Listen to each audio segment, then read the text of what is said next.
Ooh, ooh, middle rod, middle rod.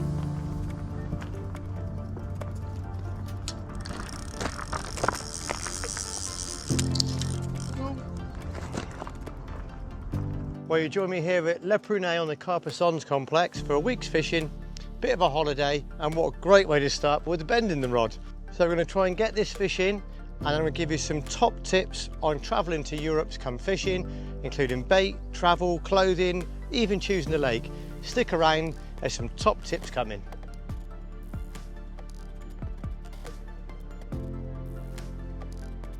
Yes, in your pop. Yes.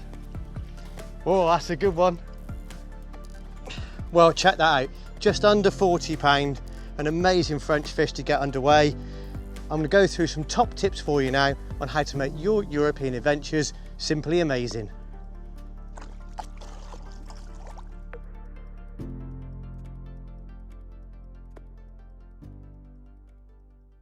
When coming out to Europe, travel and travel planning is really important. There's a couple of rules in Europe you need to follow as well, and you can grab this kit from Amazon or online.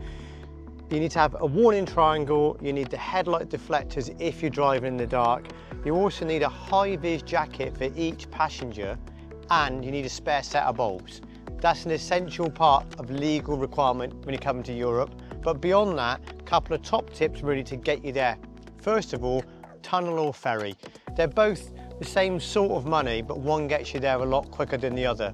Obviously, if it's middle of winter, I would recommend a tunnel because the ferry could be quite up and downy. But other than that, they're both about the same, but the ferry does take longer. Jump online and you can look up the cheapest price for your crossing time. Allow yourself plenty of time to get from home to the tunnel or to the ferry port, because the M25 is, as always, completely unpredictable. Once you get into France, there are lots of fuel stations along the way, but there are lots of toll roads. To get through the tolls requires you to take a ticket from the passenger side of your car and then pay for it with a credit or debit card. So if you're traveling alone, it might be worth looking at the tag system, which goes in your windscreen and automatically opens a toll booth. Or if you're traveling with a friend, make sure they're awake at the toll booth to put the ticket in and make a payment. Beyond that, the toll roads, they are expensive, but they save you a lot of travel on side streets through villages. Like any long distance trip, it's important to make sure your car or your van's in good health, check your tyre pressures, make sure the spare tyre's not flat as well. On top of that, make sure that you're covered for European breakdown assistance and that you've got some European travel insurance. No longer in the EU means we're no longer covered, so you have your separate insurance for that. If you're going to a lake which is deep into Europe and involves a lot of driving, consider booking a hotel. There's some really cheap hotels along the way, easy to stay in, nice and cost effective, and it means you're not driving tired and you can arrive at the lake fresh as a daisy. The most important thing of all, don't forget your passport. Well, what would you know? Middle of the day, I think it's probably just about lunchtime actually, and got a fish on. Very far margin, we kept seeing these fish showing yesterday. Didn't really get a rod onto it until early, just before lunch actually, about an hour or so ago. And we're into a fish.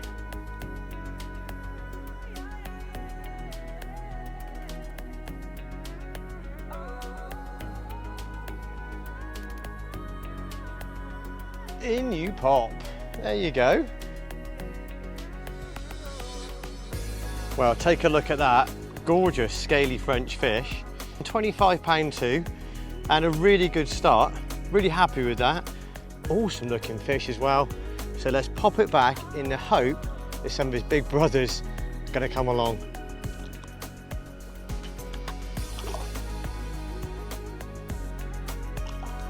Oh, good start.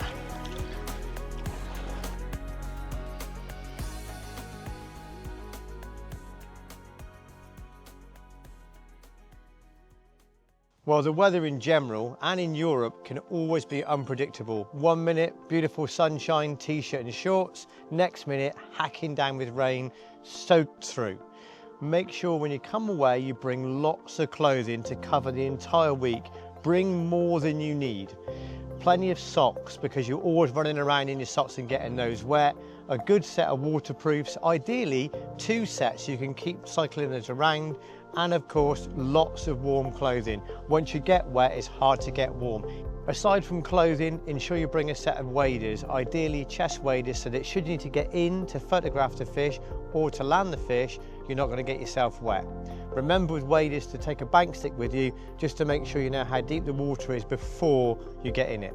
Beyond that, a couple of pairs of trainers and some easy on, easy off shoes like bivvy slippers or Crocs or something similar, just so that as you jump out of your bed chair, straight into a pair of slippers or a pair of shoes, and off you go to get your rods. As with all fishing, when you're outdoors for long periods of time, even when you think it's not sunny, you can still actually get a lot of sun on you. So make sure you bring some sunblock, some factor 50 or something, just to protect your skin from the sun.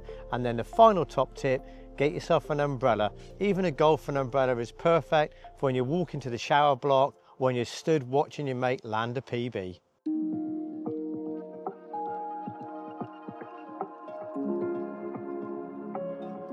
Choosing what bait to take with you starts really with the fishery. Do some background on it and find out about nuisance fish, about baits that work really well, baits that are very, very popular, and that will give you a good head start in choosing your bait. Moving on from there, look at picking up 2 different types of boilie, one sweet and one savoury. Mix them together when you get to the lake, and that way you're covering both bases from the get-go.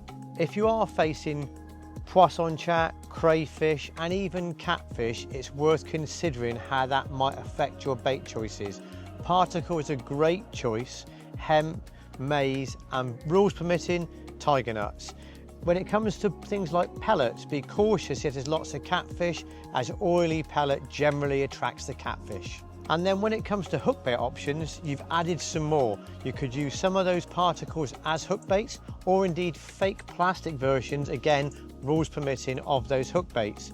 Aside from that, bring a good selection of hook baits, some soft, some hard, some pop-ups, some wafters, some bottom baits. So you've got a few different choices. Don't bring thousands, but bring enough to give you a good variety to get yourself off to a great start. Looking specifically at boilie fishing, freezer baits or shelf life baits are the option.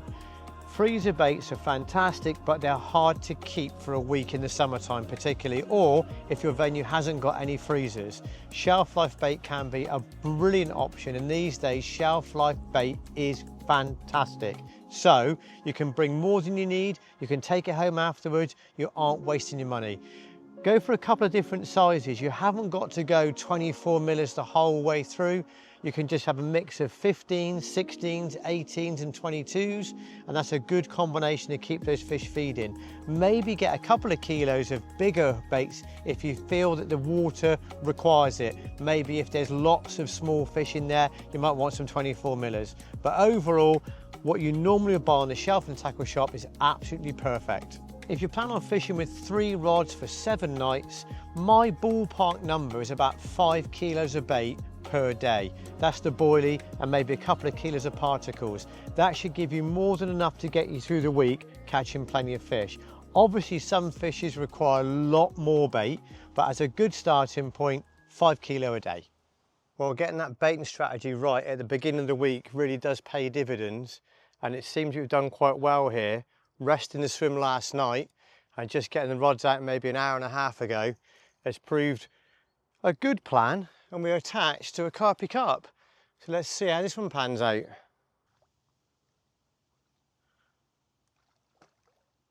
Come on.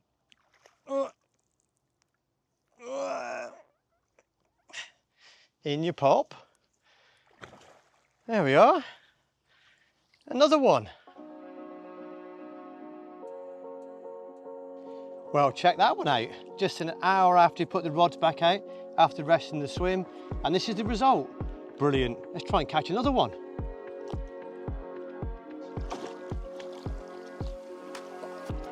Yes. Quite often when coming abroad, people feel they have to go out and buy a whole load of European heavy-duty fishing tackle. That is not necessarily the case at all. Look at the lake you're fishing and make sure you bring suitable tackle for the lake. For example, if you're fishing from maybe a boat maybe you're dropping rigs from a boat or landing fish in a boat, then 10-foot rods and braided mainline is ideal, rules permitting. You could use 12-foot rods, but a bit more cumbersome in the boat.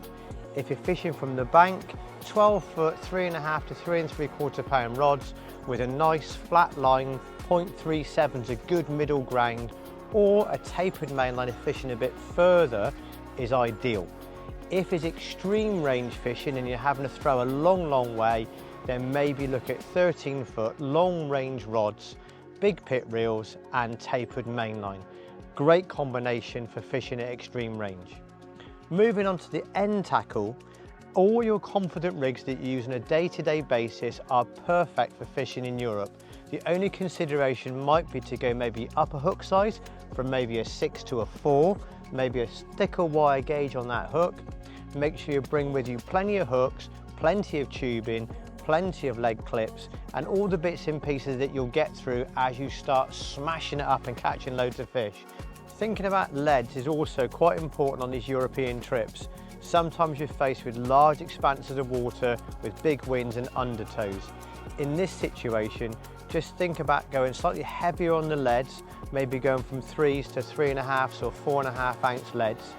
If you're dropping from a bait boat or dropping from a rowing boat, you can go with the flat leads or the gripper style leads, and these will not only be a great way to wrap some bait around the lead in the way of a paste, but also they'll hold bottom really well, and you can go up to 5, 6 and even 7 ounce leads in those cases, where realistically at long range from a boat, the fish is going to get hooked by the lead, drop the lead and you're into a fish.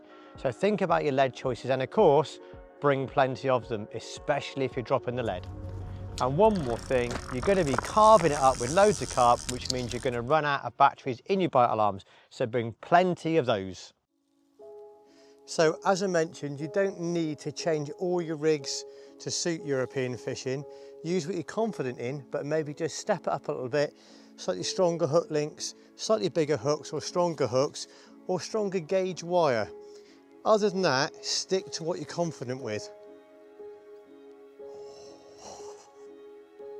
Yes, come on.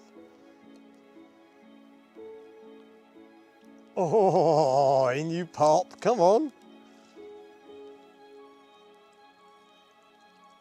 Oh, that's a good looking fish. Yes, yes, yes, yes, yes. Well, check that out, £34.8, and that's only half the size of the big ones in here. It's a baby really, but £34.8, I am happy. Let's pop it back, get the rod back out and try and catch another one.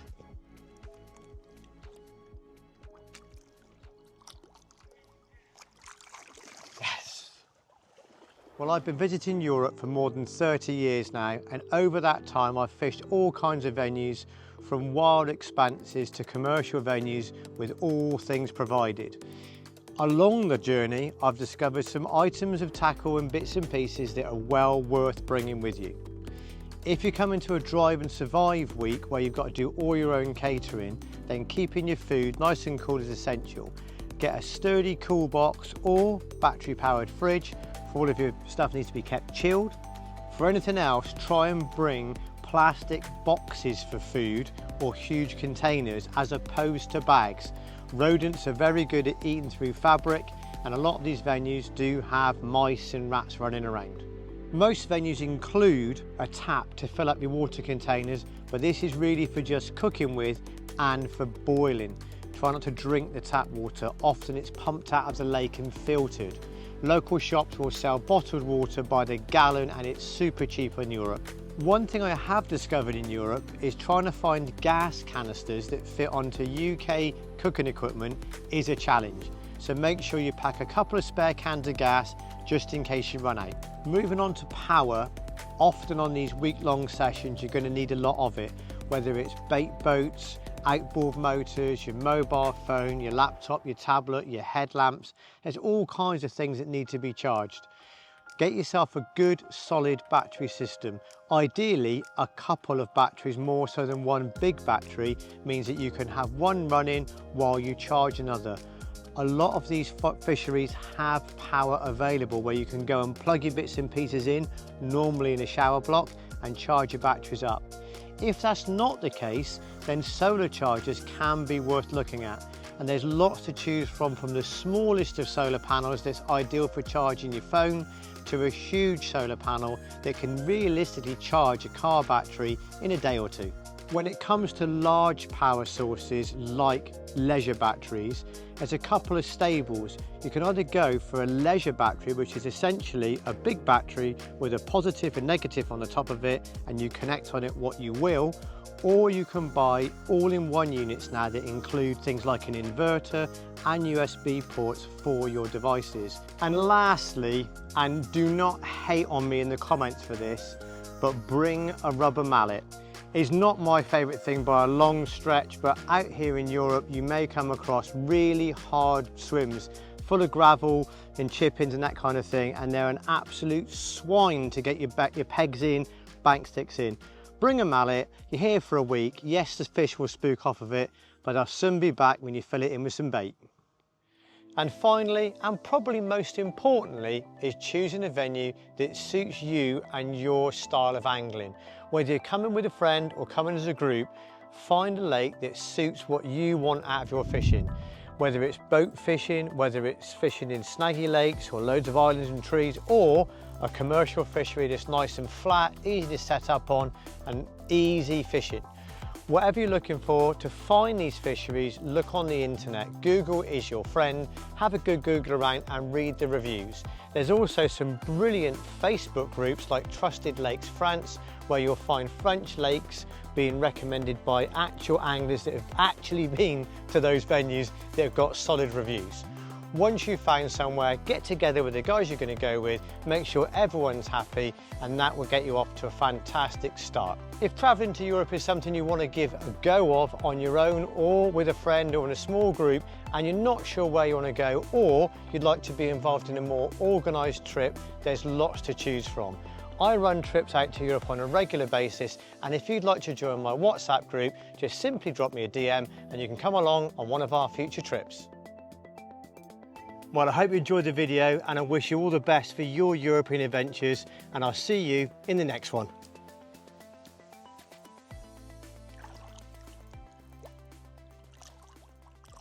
Oh, love a bit of French fishing.